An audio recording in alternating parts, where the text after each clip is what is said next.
মিশরে একটা দৌড় প্রতিযোগিতা হতো। ওই দৌড় প্রতিযোগিতায় আমর ইবনুল আস রাদিয়াল্লাহু তাআলা আনহুর ছেলে অংশগ্রহণ করেছে, কিন্তু এক মিশরি ওই দৌড় প্রতিযোগিতায় চ্যাম্পিয়ন হয়ে গেছে। রানার্স আপ হয়েছে আমর ইবনুল আসের ছেলে। এবার মিশরি ফার্স্ট আর গভর্নরের ছেলে সেকেন্ড। রাগের চোটে আমর ইবনুল আসের ছেলে ওই মিশরির মাথার মধ্যে কয়েকটা বাড়ি মেরেছে। মিশরি বলে, আমার মাল্লা কেন? তুমি খেলায় পারো না, আমারে মাল্লা কেন? কয়, আনা ইবনুল আকরামিন, আমি গভর্নরের পোলা, আমি যা বলবো এটাই হবে, আমার উপরে কথা নাই। মিশরি মনে দুঃখ নিয়ে মদিনায় চলে আসলেন। এসে বললেন, আমিরুল মুমিনিন, আপনি আমর ইবনুল আস রাদিয়াল্লাহু তাআলা আনহুকে মিশরের গভর্নর বানিয়ে পাঠিয়েছেন। একটা প্রতিযোগিতায় আমি চ্যাম্পিয়ন হয়েছি, ওনার ছেলে হয়েছে রানার আপ। কেন সে চ্যাম্পিয়ন হতে পারে নাই? এই কারণে আমার মাথায় লাঠি দিয়ে 3টা বাড়ি মেরেছে।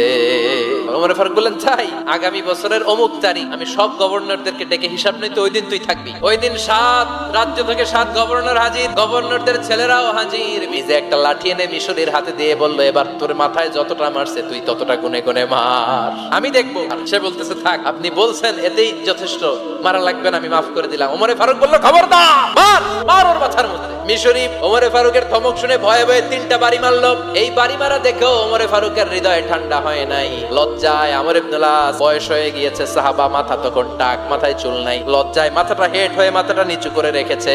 এবার রাগের চোটে ওমরে ফারুক বললেন, এবার আমর ইবনুল আসের টাক মাথার মধ্যে একটা মার। কেন ছেলেকে শিক্ষা দিতে পারে নাই?